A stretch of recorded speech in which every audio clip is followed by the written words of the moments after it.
ya conoces. Por un lado, ayer en el programa de La Nata se mostraba el video que grabó la Policía Federal en el departamento de Nisman en las primeras horas luego de ocurrida su muerte. Y es un material que grabó la Policía Federal. Recordemos que en ese momento el juez Manuel de Campos estaba como juez a cargo de esa investigación, estaba, si no me equivoco, de turno y luego fue la jueza Palmaguini quien asumió formalmente la causa, pero la investigación en ese caso estaba a cargo de la fiscal Fein, es decir, la instrucción de la investigación. Pero para sacarnos todas las dudas y para tener un análisis de ese y del tema FIFA, estamos en comunicación con Cristian Poletti. Él es abogado, especialista en criminalística, un hombre que conoce bien estos temas. Seguramente lo viste en alguna nota por televisión porque es consultado habitualmente para justamente explicar razones del derecho, en este caso procedimentales, como en el caso de la investigación alrededor del caso Nisman. ¿Qué tal, Cristian? ¿Cómo estás? Hola Hugo, buenas tardes, ¿cómo estás? ¿Cómo está todo bien? Bien, bien, gracias por la comunicación. La primera impresión, si es que viste, o no sé si todo, una parte del video que ayer se mostró en Periodismo para Todos. Mira, a grandes rasgos te cuento que los que estudiamos criminalística, ya sea desde el derecho o tal vez en la especialidad, que la criminalística para la gente es la ciencia que investiga el lugar del hecho, ¿no? Todo lo relacionado al delito, no solo el lugar del hecho, sino todo lo relacionado al acaecimiento de un hecho delictual. Lo primero que decimos es, o nos acordamos de las palabras del primer criminalista respecto de la presencia de gente en el lugar del hecho, ¿no? Como si fuera una yunta de bueyes caminando arriba de las posibilidades que te brinda un lugar del hecho. Eso es lo que me pareció a mí, a grandes rasgos, fue la primera impresión que tuve al ver el video de la Policía Federal en el departamento de Alberto Nisman, ¿no? Eso por un lado. Por supuesto que ante sucesos de esa magnitud es muy difícil manejar esas circunstancias, ¿no? Porque hay gente que es indispensable, pero hay gente que es importante, y hay gente que no. Entonces, entre lo indispensable y lo importante, ya vamos sumando, y uno más, y un perito acá, y un secretario de acá, y el jefe de la policía allá, y el subsecretario o el secretario de seguridad acá. Es decir, un montón de personas en el lugar del hecho que son importantes, pero no son indispensables. Entonces, todo ese personaje que está, entre comillas, de más, tiende a afectar la calidad de la información que se obtiene de ese lugar del hecho. Muy interesante lo que contás. Yo reparé en alguna otra cuestión, pero me parece que es mucho más inteligente tu mirada, porque eso, como decís vos, puede ser contaminante, ¿no? Es decir, la cantidad de gente. ¿Y qué se estudia en la facultad al respecto? Es decir, ¿cómo se debe proceder con una escena del crimen? Si es posible explicarlo para la audiencia en general. Sí, por supuesto. Los criminalistas tienen un proceder que parte siempre de la fotografía, es decir, parte de fijar el lugar del hecho antes de que el lugar del hecho empiece a ser de alguna manera toqueteado, pisoteado o demás por la gente. Miren ustedes lo que ha sucedido, por ejemplo, con las balas que estaban adentro del estuche cargador, del cargador de la pistola que sacó ese perito. Ahí había un guante del perito embebido en sangre propia de un arma que estaba debajo del cuerpo de una persona ensangrentada, y con ese mismo guante sacó las municiones, sacó los cartuchos dentro del cargador. Entonces yo digo, bueno, ¿es una práctica habitual? Sí, es una práctica habitual. ¿Está mal? Sí, está mal. Directamente. Y eso es la verdad.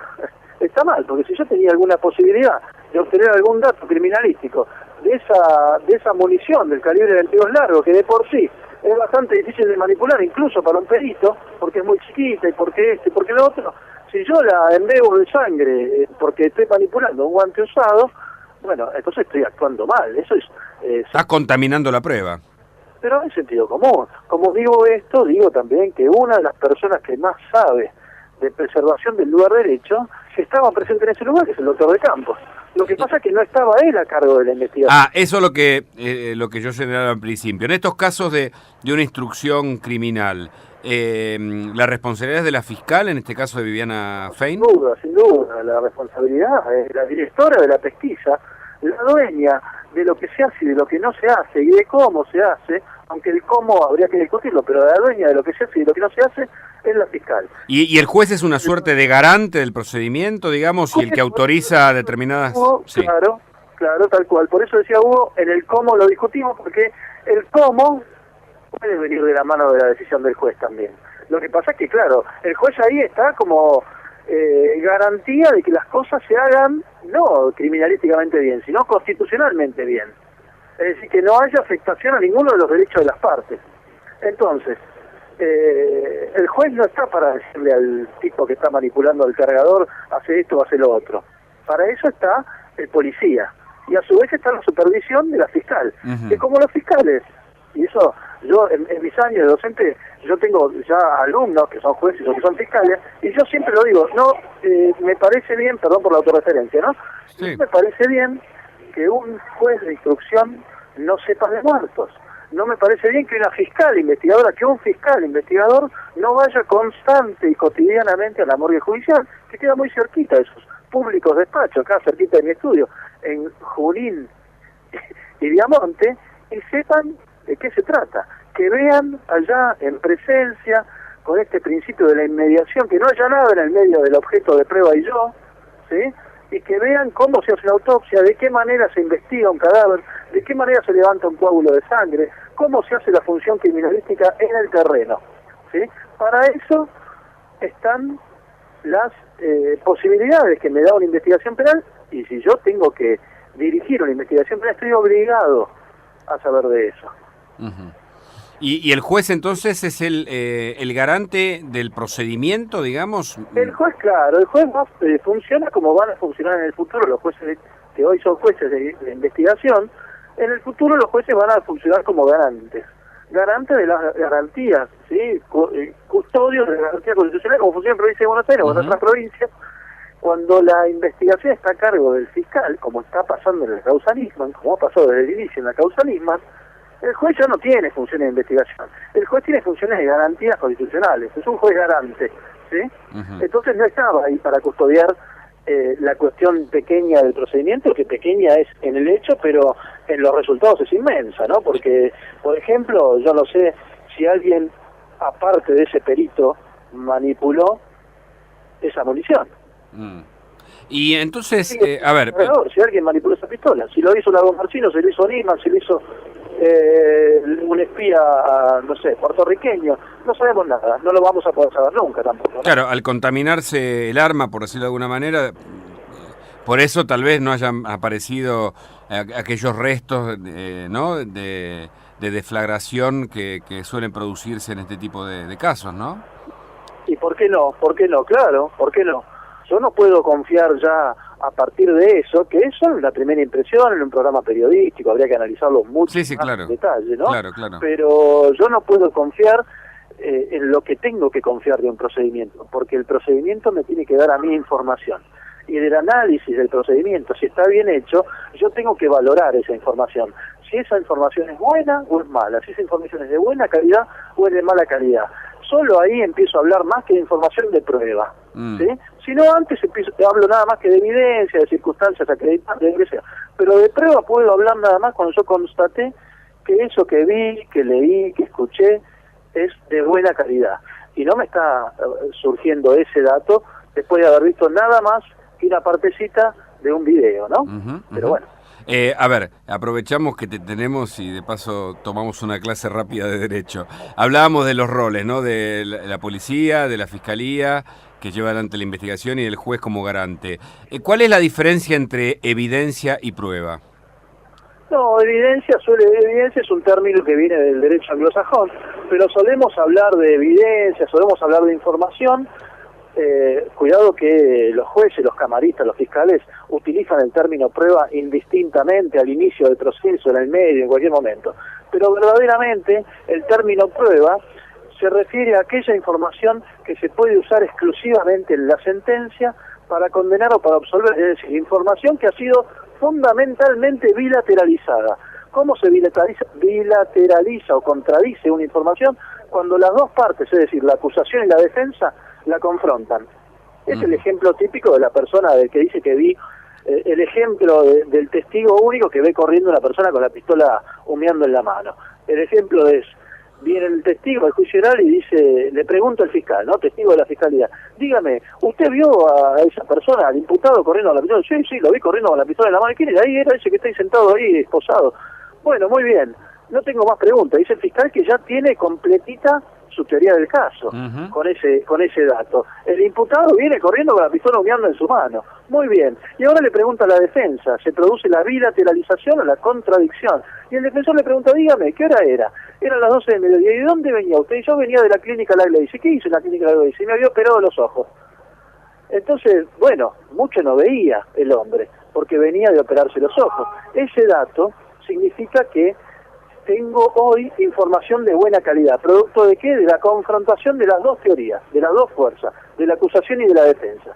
Eso no se da al inicio del proceso, ¿sí? Se da al final del proceso. Por eso la distinción entre evidencia y prueba. Ese es uno de los principios que debe utilizarse. Está el principio de la inmediación, el principio de que dice que el juez tiene que estar adelante del órgano que emite el conocimiento. Está el principio de la... Bueno, hay varios principios procesales que no quiero aburrirlos, pero que van hablándome de información de buena calidad. De información que dice, señores, esto no es un mero informe de un perito, esto es un informe de un perito corroborado por todas las partes, que algunas lo han criticado, algunas no, pero de esa crítica, de esa confrontación, de esa pelea, surge esa información que a mí me interesa y que puedo usar. Y a ver, llamo prueba. Para tener más claro, lo primero es que había más gente, tal vez de la requerida de manera indispensable. ¿Esto ocurre por desidia, por impericia, por torpeza? ¿Por qué se deja entrar a la gente? ¿No se puede cerrar ese perímetro como corresponde? Para vos, ¿qué es lo que pasó?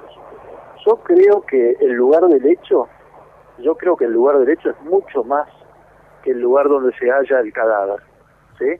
Yo creo que el lugar del hecho debió haberse precintado, debió haberse resguardado desde el palier o desde el otro piso. Desde otro piso debieron haber estado permaneciendo las personas que iban a ingresar al lugar principal del hecho para hacer su labor y después irse.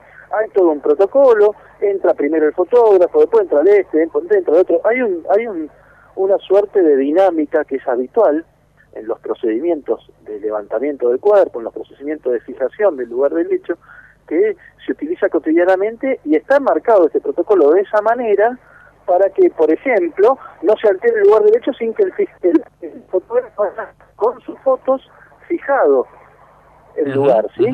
Es decir, fijar significa que me puedan dar cuenta a mí de qué sucedió en ese lugar. Es decir, viene el fotógrafo, saca la foto y van a pasar todos revisando ese cadáver, revisando ese lugar del hecho, levantando el coágulo, pero nadie va a saber más que yo, porque yo ya vi la foto, ¿sí? Yo ya puedo decir, con detalles incluso, dónde estaba ese dedo, dónde estaba ese coágulo, dónde estaba esa mancha, porque lo sé mirando las fotos que sacó el fotógrafo antes que ingresara ningún otro.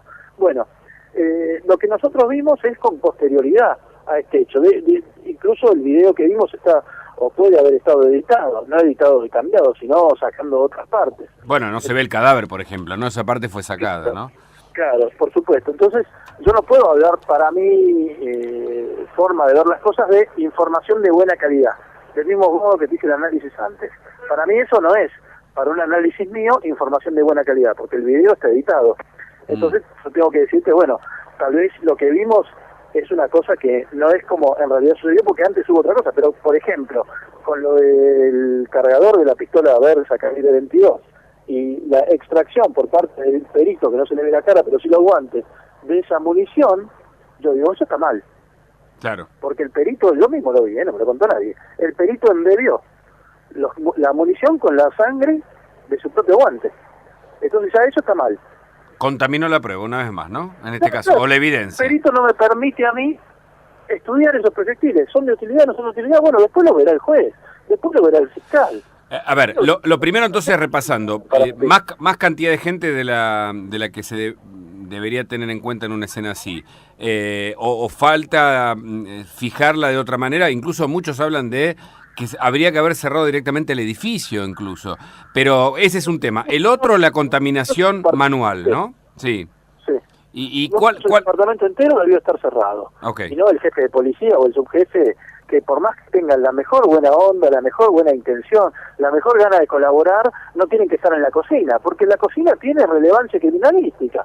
Porque yo tengo que ver los vasos, tengo que ver si tuvo una cena anterior, tengo que ver un montón de cosas en esa cocina.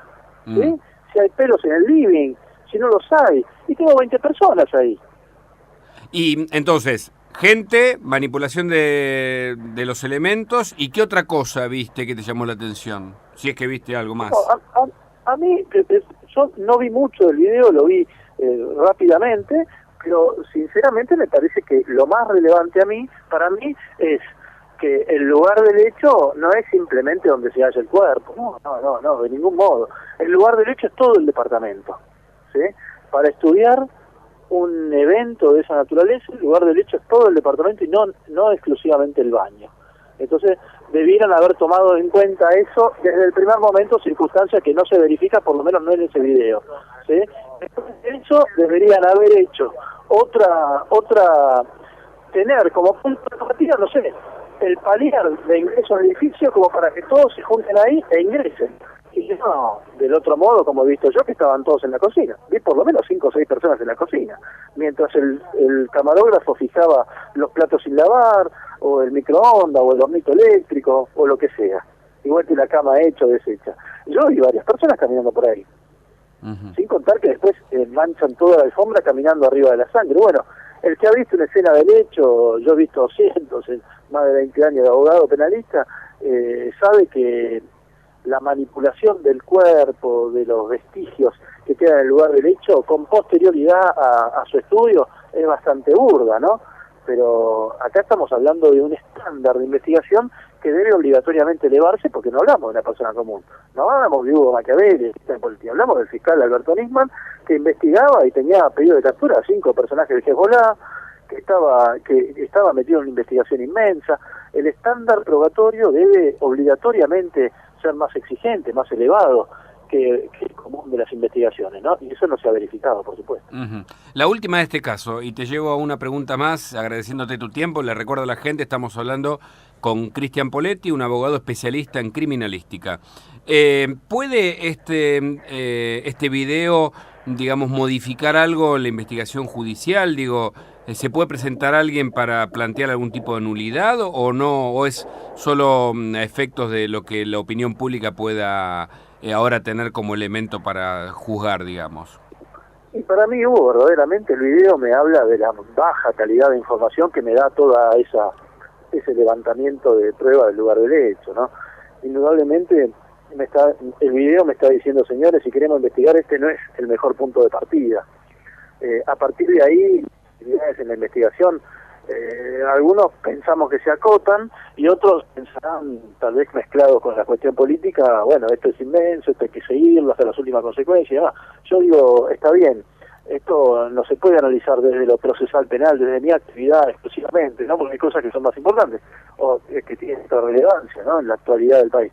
Pero la verdad es que desde lo procesal penal poco el aporte que podemos tener de ese lugar del hecho, ¿no? Creo yo que es poco lo que me pueden dar los informes periciales, poco lo que me puede decir el perito balístico. ¿Qué me va a decir el perito balístico? Sí, la pistola es apta para el disparo, yo sé que es apta para el disparo. Hoy no creo que me dé buena calidad de información siquiera el hallazgo del proyectil, la confrontación del proyectil con un proyectil testigo, porque yo no creo en nada. Cuando yo no creo en una parte de la investigación, la otra parte ya me genera dudas de por sí. Por más que la prueba sea buenísima, por más que la prueba sea de última generación, y yo no les creo más. Perdónenme, ¿no? Pero la verdad es que no les creo más. Si no saben trabajar en eso, que es lo más obvio, ¿por qué van a saber trabajar en lo otro? Claro. Y estamos hablando, me gustaría remarcarlo, porque incluso algunos han sido alumnos míos, de el departamento de policía más tecnificado y más eficiente que hay en nuestro país y en muchos países de Latinoamérica, ¿no? La Policía Federal, la criminalística de la Policía Federal es verdaderamente con un estándar bastante más alto que el de los restantes departamentos judiciales del país. Eso es la verdad. ¿Qué nos queda para otros casos, no? ¿Qué nos queda para otros casos con menor relevancia, claro, ¿no? Con un departamento de investigación muy eficiente, como eso, o como trata de ser la Policía Federal, imagínate si te pasa en Charata, o si te pasa, no sé, en Río Gallegos, claro, o en Primo, provincia de Santa Fe. A propósito de eso, una última pregunta o dos en una, es tu opinión sobre el tema FIFA, la investigación y los prófugos argentinos, y qué pensás justamente sobre la renuncia del juez Piombo a propósito del caso de abuso sexual y el fallo polémico, ¿no? Bueno, vos solo hiciste un paralelo magnífico, porque para hablar de el tema FIFA hay que hablar de extradición. Y cuando hay que estudiar el tema de extradición, utilizamos un libro que es el Tratado de Extradición, que lo escribió Piombo. Mirá vos el paralelo que has hecho, Hugo. Qué bárbaro, sin saberlo, ¿no? Es casi, se llama abducción, creo eso, ¿viste? Es un salto, no es ni deducción ni inducción, abducción, es saltar de un punto a otro, pero unidos en este caso, entonces.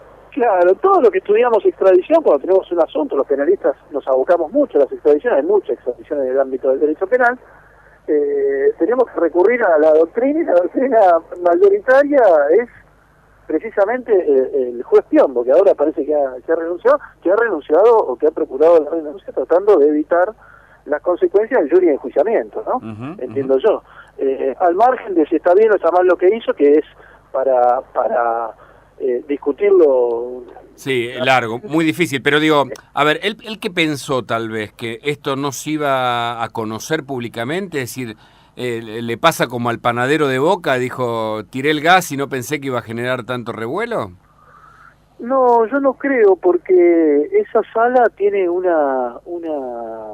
antecedente que le generó también un pedido de jury en el año 2011. Ajá, un caso bastante similar. Así que yo no creo que yo creo que actuaron de acuerdo a su conciencia y lo demás no les importó nada. Claro. Me parece a mí que hay bastante más honestidad intelectual en eso que en haber fallado distinto, ¿eh?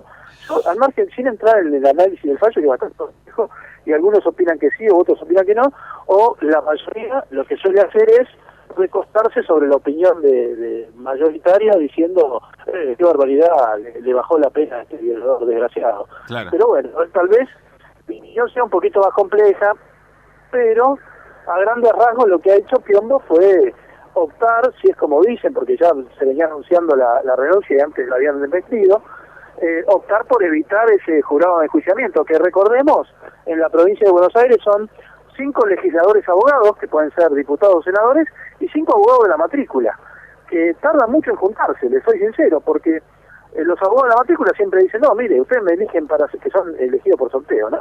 Ustedes me eligen para ser jurado de enjuiciamiento de un juez que va a resolver alguna causa mía pasado mañana, porque yo tengo varias causas que están por llegar a esa sala. Claro. Entonces tarda mucho en juntar el jurado de enjuiciamiento, tanto que el 2011 no se juntó nunca. Y son particularidades que la gente no sabe, pero los que estamos en este asunto lo conocemos muy bien, ¿no? ¿Pensás que lo si los detienen, ¿no? Tanto a Bursaco como a los Hinkins, ¿los pueden extraditar o tendrán, digamos, una pena menor y el excarcelamiento que ya pidieron? Bueno, la realidad es que cuando uno tiene como abogado defensor, una defensa en la que el cliente tiene como espada de Damocles o perspectiva bastante certera la de viajar a Miami, pero no para ir a Orlando, sino para ponerse el traje naranja, el mejor panorama que puede esperar es que acá haya una denuncia por un asunto similar. Saldrá ahora el fiscal Delgado, que es el fiscal de la causa, a desmentirme diciendo que hay un articulito en la ley de extradición, que es una ley, un convenio entre Argentina y Estados Unidos, que dice que puede haber un envío previo para solucionar el asunto en Estados Unidos y después volver a solucionar el tema acá en Argentina, pero yo le digo al fiscal Delgado, señores, lo mejor que le puede pasar a un abogado defensor, en este caso el abogado defensor de los Hinkins o de Bursaco, es enterarse que hay una denuncia acá por un objeto similar, un objeto procesal similar. Para evitar la extradición. Estados Unidos. Porque claro, yo no puedo ser juzgado 2 veces por la misma cosa, y yo soy nacional de este país. Digo, mire, qué bárbaro, ¿no? Para allá me voy a defender acá. Los vericuetos de la ley, o sea que si acá se le inicia una causa similar, se evita la extradición casi de suyo, digamos. No digo que se evite, ojo, pero sí que tengo posibilidades de postergarla y de defenderme acá y de cambiar y de hacer un panorama distinto al que me hubiera tocado si no hubiera. Claro, claro. Si no hubiera una causa penal acá, en 3 meses, 4 meses, 6 meses a lo sumo, están subiéndose al avión pagado por la embajada. Claro. Entonces, y la Argentina, la última, porque me pasé el tiempo y todo, pero la verdad que es un placer y siempre tan interesante aprender de lo que vos justamente nos vas desagregando en materia de derecho, ¿no? Digo, la Argentina tiene una tradición de extraditar justamente cuando se pide desde otros países, más allá de los convenios, ¿no? Por supuesto a los que adhiere. Sí, bueno, Argentina tiene un proceso mixto de extradición, ¿sí? Es un proceso bastante similar al italiano o al francés original. Es un proceso que tiene una faz, tiene 3 periodos, pero tiene una faz política o diplomática, que es la de recibir el pedido, una faz judicial que se resuelve judicialmente y una faz que se están olvidando incluso los jueces, que es política, que resuelve el Poder Ejecutivo. Porque al fin de cuentas, el juez puede decir, sí, marche preso, mándenlo a Estados Unidos, pero el Poder Ejecutivo puede decir, no, mira, acá hay cuestiones de soberanía, hay una causa de lavado de dinero, lavado de activos, de esto, del otro, o sea, acá tramitado allá, entonces por cuestiones de soberanía nacional y de política criminal, yo me lo quedo acá y no lo mando a Estados Unidos. Entonces, la realidad es que... Bueno, ahí se cortó, pero ya entendimos prácticamente todo, con lo cual es muy difícil finalmente, tanto, digamos, para Bursaco o para los Hinkins, que puedan ser extraditados y lo mejor que les puede pasar, de acuerdo a lo que nos explicaba justamente el abogado especialista en criminalística, Cristian Poletti, lo mejor que le puede pasar es que se abra un expediente judicial acá para justamente que no sean juzgados por el mismo hecho 2 veces y de esa manera evitar la extradición, que además debe tener una autorización política para que así sea, ¿no?